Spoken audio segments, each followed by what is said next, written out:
Alright, you bastards, this is Some-Belgian-prepper, and today we're going to talk about puttees or woolen leg wraps, and we're going to talk about 10 survival uses for them. If you wonder what puttees are, these are puttees that you put around your leg. And we're going to show you what you can do with them, how to put them on, and some things you do and some things you don't do, because they can have bad inflictions later on if you do it wrong. Alright, but before we start to talk about that, if you're interested in detective stories, there will be a link to my books called Bloody Crosses and The Jason Murders. They are both in the link in the description, so if you're interested, take a look.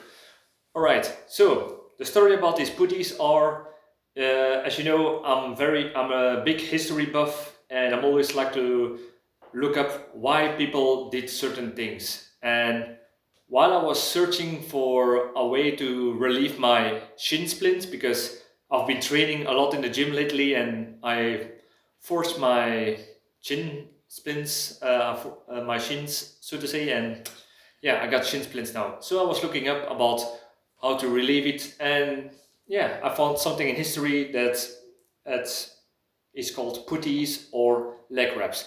And leg wraps, they go back a far time. They've been used by Vikings, ancient Chinese soldiers, soldiers in World War One, World War Two, and even after that. So, yeah, I would say these are being used for a reason, and we're going to talk about them now. First of all, you know what? Before we showing how to put it on, let's first go on to the reasons. All right, the first reason I would say is it's an alternative for gaiters. This was easy to produce in mass back in the time, and yeah, the thing is, it was to seal off. I can show you. These were made to seal off your boots, so in the first place that dirt, debris, mud wouldn't get into the shoes or in the boots. The thing is, I did a little bit higher just to see how much, because I need to do some stretching. I need to do some stretching for my shin splints, so that's the reason why they are higher up. But they can protect against dirt, debris, and mud getting into your boots if you put it a little bit lower. All right. Next thing is, for long marches, they are good for the blood flow, muscle compression, and blood compression and muscle support. So the thing about this is, because you put this onto your leg, but it's not too loose and it's also not too tight that it will cut off blood flow. But if you do that, you can do soldiers could do longer marches with them without having the problems, like in my case, shin splints or swollen legs or fatigue. So that's the reason why they often use this by soldiers. Another thing, like I said before, shin splints. If you got a shin splint, this will give some support. It will stop swelling, and yeah, it will help relieve some of the pain. So that's the main reason why I'm wearing this at the moment. Another thing is warmth. Good thing is, because it's warm, because it's wool, even when it gets wet, it will retain 80% of its insulation value. It's very light to carry. If you think, if you're wearing something like a poncho, it's cold, and you want your legs that are usually exposed a little bit warmer, and you can take this out and put it around. And you can even put more around if you think it's really cold.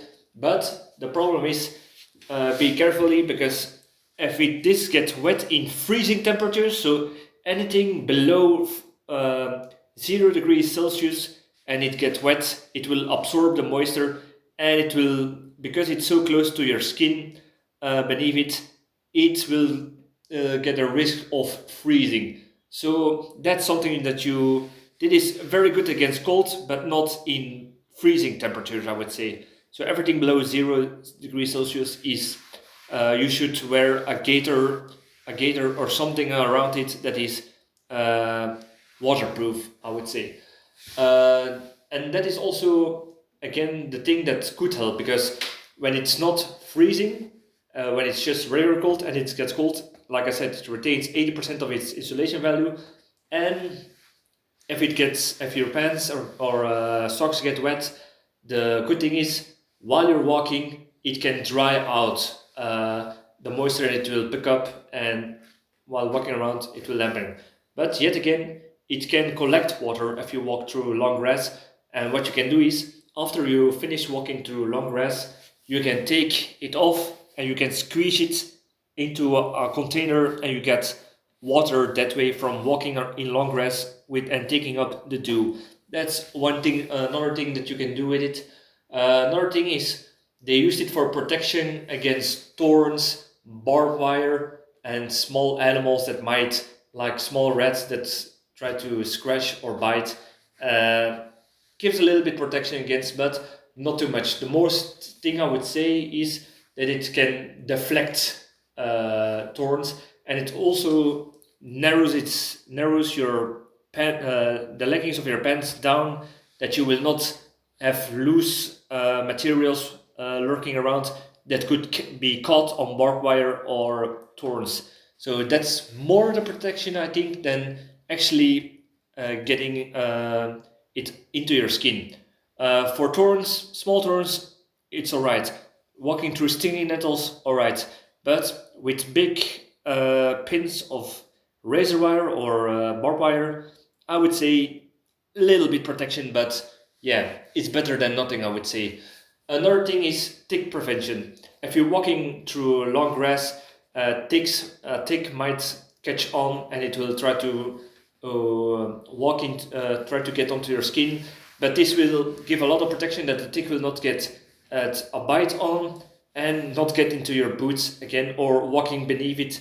Not in this case because it's too high up, but walking beneath it and crawling up your leg, and also because it's too tight. So it helps you prevent some ticks catching on, but it's not 100% fully, depending on how you carry this. Or you need to check it after every long march, or every night you take it off and you check your legs anyway, or you check the wraps and what's between them. For example, that there is no tick hidden behind that can crawl in if you put it on the other way. Another thing is there is no snagging. If you walk through, yet again, like we said, not only through thorns or barbed wire, but also just regular. If you need to run away, you don't want your pants to get snagged on something like debris, or something like that is like a broken building where things are sticking out. Yeah, that could be problematic. So that's another thing you can do with it.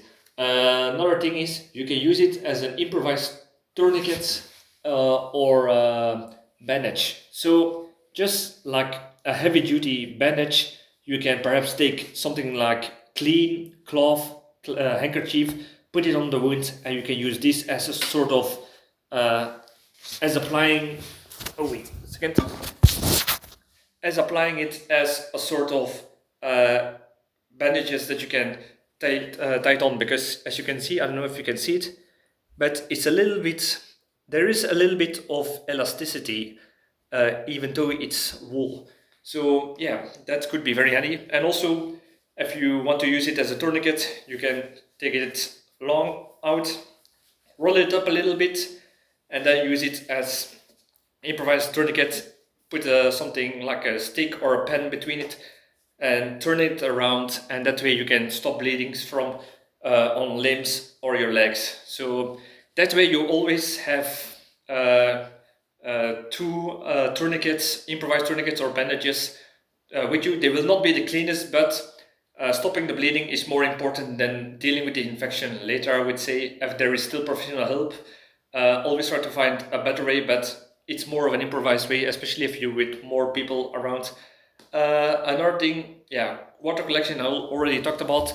So let's show you how to put it on.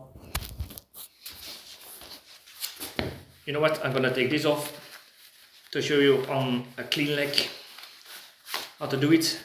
These are, by the way, Belgian military puttees. These are much smaller, but if you put two together, you can choose if you only do the lower side or even till the chin. I do it for the chin, two for the till I get around the whole chin, just for my shin splints. So what you want to do is, first of all, the way I will show you in a minute, there is a little bit of a cordage inside of it that you will wrap around to tie a knot, and you make sure that you always have this on the inside.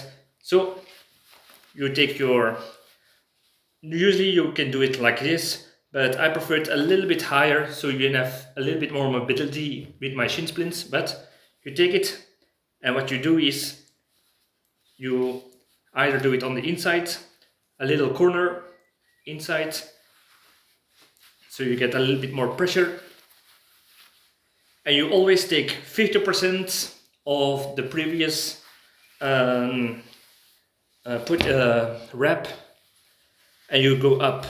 There are also techniques where you can twist it around and then you get a little bit of a crossway, but I prefer to do it in just a regular normal way. And you go up. Like I said, this is a little bit of a shorter one because it's a Belgian one. So now you got this little cordage on the end, and you put it, I always put it 2 fingers a little bit lower. You go around and you just put it beneath it. You don't even have to make a big knot or something, just a little bit tied around. So it's not even a knot. And to make sure that it will not get loose, because if you make a knot, it will get too tight, stop the blood flow going to your leg, and that could be dangerous. Just roll it beneath the previous one, and then you take the upper part of your putty and you roll it over the cordage, and now it's fully stuck and it will not get loose even if you run, if you walk, or if you walk in rough terrain, and even if something gets snagging a little bit on top of it, it even does not get loose. Then you can take another one and put it higher, but usually if you got a regular one, they will go all the way up to your chin. So this is the putty, the chin wrap, the woolen one. Like I said, wool is also a good material because it will not start to stink. I should have said this earlier, because it will only pull moisture from your skin and not the oils, and then it will not feed the bacteria and smell like a gym bag after being used for a week. So yeah, it will. It's like my woolen socks. I carried them for 4 months and they not even smell. So yeah. So the same thing goes for the puttees, the woolen puttees, by the way, and they are much cheaper than regular gaiters, I would say. But yeah, they are not that waterproof. But yet again, sometimes you want to be able to breathe a little bit, so it can air out a little bit, dry while you're walking. So you have to choose between gaiters or these. But in my opinion, these are multifunctional and handy to keep in your bug out bag. If you want to go on the move, it's multifunctional. And if you know any other survival uses for a putty, a woolen putty, by the way, please let me know in the comments. I'm always eager to learn, and I hope this video was informal and helped you with your preparedness plans and your bug out. So see you in the next video. Cheers.